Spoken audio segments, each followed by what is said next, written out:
श्रीमद् भागवत गीता के 11वें अध्याय का महात्म।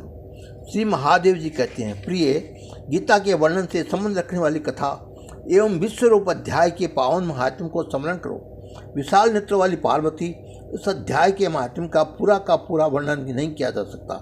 इसके संबंध में सहस्त्रों कथाएं हैं, उनमें से एक यहाँ कही जाती है। परिणता नदी के तट पर मेघंबर नाम से विख्यात एक बहुत बड़ा नगर है। उसके चार दीवारी और द्वार बहुत ऊंचे हैं। वहाँ बड़ी बड़ी विश्रामशालाएं हैं जिनमें सोने के खंभे शोभा दे रहे हैं। उस नगर में श्रीमान सुखी, शांत, सदाचारी तथा जितेंद्रिय मनुष्य का निवास है।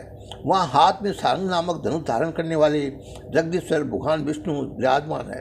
ये परम ब्रह्म साकार स्वरूप है। संसार के नेत्रों को जीवन प्रदान करने वाले हैं। उनका गौरवपूर्ण विग्रह श्री विग्रह भगवती लक्ष्मी के नेत्र कमलों द्वारा पूजित है। भगवान की झांकी वामन अवतार की है। मेघ के समान उनका श्याम वर्ण तथा कोमल आकृति है। वक्षस्थल पर श्री वत्स का चिन्ह शोभा पाता है। ये कमल और वनमाला से विभूषित है। अनेक प्रकार के आभूषणों से सुभूषित हो भगवान वामन रक्त समुद्र के सदृश दान पड़ते हैं। पीताम्बर से उनके श्याम विग्रह की कांति ऐसी प्रतीत होती है मानो चमकती हुई बिजली से घिरा हुआ सिंह मेघ शोभा पा रहा है। उन भगवान वामन का दर्शन करके जीव जन्म एवं संसार के बंधन से मुक्त हो जाता है। उस नगर में मेखला नामक महान तीर्थ है, जिसके स्नान करके मनुष्य शाश्वत वैकुंठ को धाम को प्राप्त हो जाता है।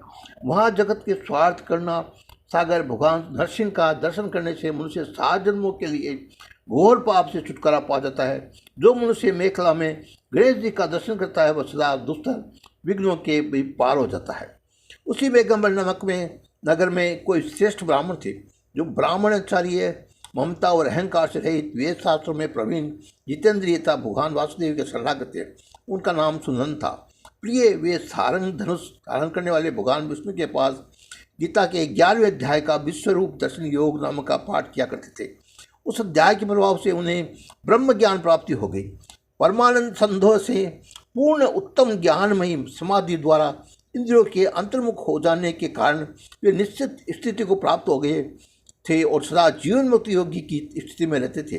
एक समय जब बृहस्पति सिंह राशि पर स्थित होते हैं, महायोगी सुनंद ने गोदावरी तीर्थ की यात्रा आरंभ की। ये क्रम से विरज तीर्थ, तारा तीर्थ, कपिला संगम, अष्ट तीर्थ, कपिला द्वार, नरसिंह, अंबिकापुरी तथा करस्थान पर आदि क्षेत्रों में स्नान और दर्शन करते हुए ब्याह मंडप नामक नगर में आए। वहाँ उन्होंने प्रत्येक घर में जाकर अपने ठहरने के लिए स्थान मांगा, परंतु कहीं भी उन्हें स्थान नहीं मिला।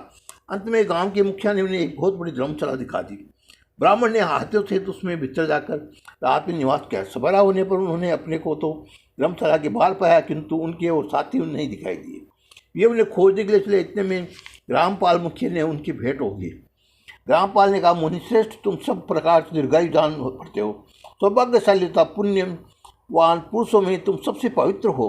तुम्हारे भीतर कोई लोकोत्तर प्रभाव विद्यमान है। तुम्हारे साक्षी कहाँ हैं और कैसे इस भवन में बाहर हुए, उसका पता लगाओ। मैं तुम्हारे सामने इतना ही कहता हूँ कि तुम्हारे जैसा तपस्वी मुझे दूसरा कोई नहीं दिखाई दिया। विप्रवर, तुम्हें किस महामंत्र का ज्ञान है, किस विद्या का आश्रय लेते हो, किस देवता की दया से तुम अलौकिक शक्ति पर आ गई है। भगवान कृपा करके इस गाँव में रहो, मैं तुम्हारी सेवा शुश्रूषा करूँगा। योग कहकर ग्रामपाल ने मुनीश्वर सुनंद को अपने गाँव में ठहरा लिया। वह दिन रात बड़ी भक्ति से उनकी सेवा ट्रायल में करने लगा। 7-8 दिन बीत गए। अब एक दिन प्रातःकाल आकर वह बोला, दुखी हो महात्मा के सामने रोने लगा और बोला, हाय, आज रात में राक्षस ने मुझे भाग्यहीन के बेटे को चुबा लिया है। मेरा पुत्र बड़ा ही गुणवान और भक्तिमान था। ग्रामपाल के इस प्रकार करने पर योगी सुंदर ने कहा, वह राक्षस है और किस प्रकार उसने तुम्हारे पुत्र का भक्षण किया। ग्रामपाल बोला, ब्राह्मण, इस नगर में एक बड़ा भयंकर नरभक्षी राक्षस रहता है। तो प्रतिदिन आकर इस नगर के मनुष्यों को खा लिया करता था। तब एक दिन समस्त नगरवासियों ने मिलकर उससे प्रार्थना की कि राक्षस, तुम सब लोगों की रक्षा करो, हम तुम्हारे लिए भोजन की व्यवस्था किए देते हैं।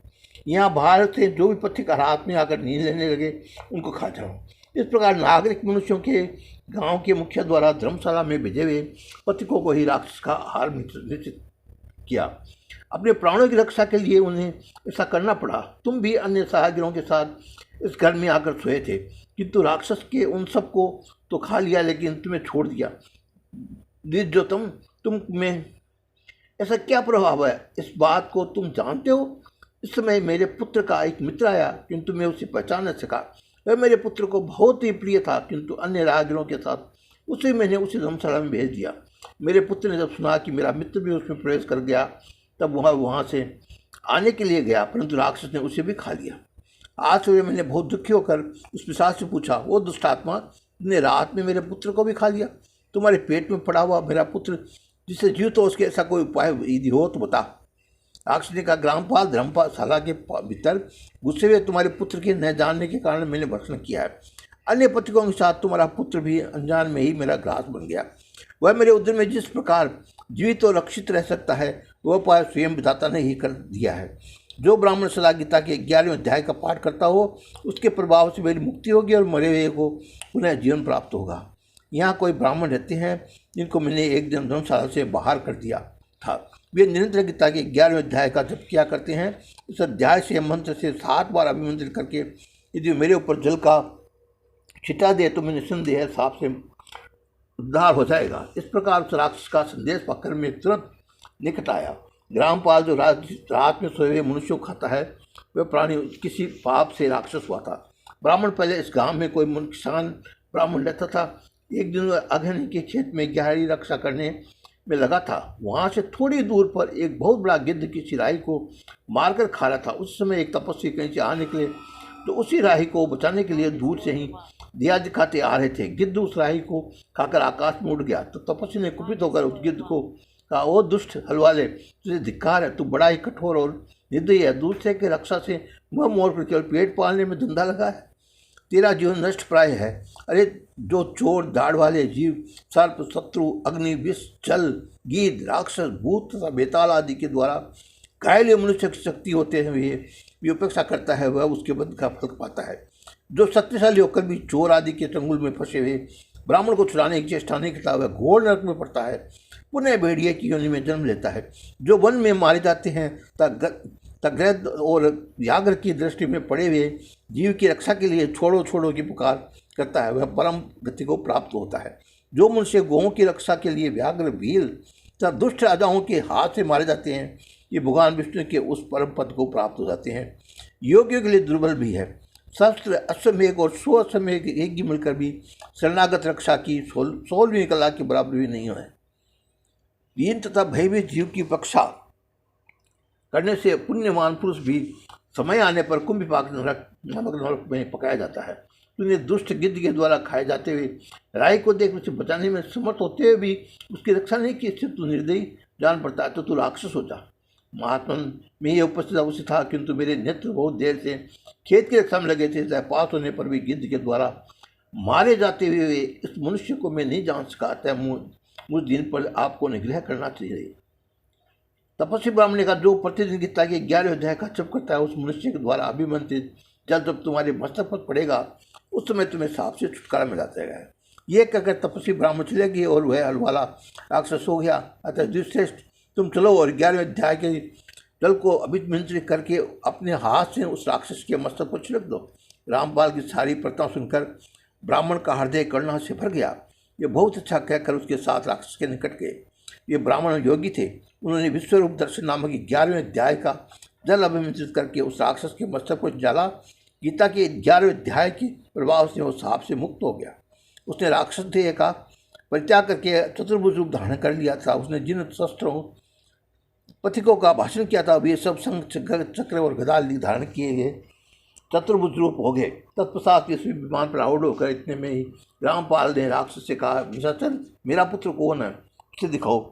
उसके योग करने पर दिव्य बुद्धि वाले राक्षस ने कहा, ये जो तमाल के समान श्याम, गुआचार, भुजाधारी, माणिक्य मुटक सुवसित तथा दिव्य माणिक्यों से बना हुए कुंडलों से अलंकृत है, हार पहनने के लिए कारण जिनके कंधे मनोहर होते हैं, तो सोने के भुजबंधों में यूसित कमल के समान विश्वरूप है, और जो विमान पर बैठकर देवत्व को प्राप्त हो चुके हैं, उन्हीं का अपना पुत्र समझो। ये सुनकर रामपाल ने उसी रूप में अपने पुत्र को देखा और उसे अपने घर ले जाना चाहा। ये देख उसका पुत्र हंस पड़ा और इस तरह करने लगा, रामपाल, कई बार तुम भी मेरे पुत्र हो चुके हो, और पहले मैं तुम्हारा पुत्र था, किंतु अब देवता हो गया हूँ। इन ब्राह्मण देवताओं के प्रसाद से वैकुंठवास हो जाऊँगा। देखो, ये निशाचर भी चतुर्भुज रूप को प्राप्त हो गया है। 11वें अध्याय के माध्यम से ये सब लोगों के साथ श्री विष्णु धाम को जा रहा है, अतः तुम भी इन ब्राह्मण देव की से गीता के 11वें अध्याय का अध्ययन करो और निरंतर उसका जप करते रहो। इसमें संदेह नहीं है कि तुम्हारी भी ऐसी ही उत्तम गति होगी। तात मनुष्य के लिए साधु पुरुषों संग सर्वथा दुर्लभ है, वह भी इस समय तुम्हें प्राप्त है, अतः अपना अभिष्ट सिद्ध करो। धन भोग दान यज्ञ तपस्या और पूर्व कर्मों से क्या लेना है। विश्व रूपाध्याय के पाठ से ही परम कल्याण की प्राप्ति हो जाती है। पूर्णानंद संदेह स्वरूप श्री कृष्ण नामक ब्रह्म के मुख से कुरुक्षेत्र के अपने मित्र अर्जुन के प्रति जो अमृतमय उपदेश निकला, वही श्री विष्णु का परम तात्विक रूप है। तुम उसी का चिंतन करो, वह मोक्ष के लिए प्रसिद्ध रसायन है। संसार भय से डरे हुए मनुष्यों के आदि व्याधि का विनाशक, तो अनेक जन्मों के दुखों का नाश करने वाला है। मैं उसके सिवा दूसरे किसी साधक को नहीं जानता, अतः उसी का अभ्यास करो। श्री महादेव जी कहते योग कहकर वह सब प्रकार सबके साथ श्री विष्णु के परम धाम को चला गया। तब ग्रामपाल ने ब्राह्मण के मुख से उस अध्याय को पढ़ा, वे दोनों उसके अध्याय को विष्णु धाम को चले गए। पार्वती, इस प्रकार तुम्हें 11वें अध्याय की महत्म कथा सुनाइए। इसके श्रवण मात्र से मान पातकों का नाश हो जाता है, इसलिए 11 अध्याय के हमेशा महत्म का पाठ करना चाहिए। ओम परमात्मा नमः, ओम परमात्मा नमः, ओम परमात्मा।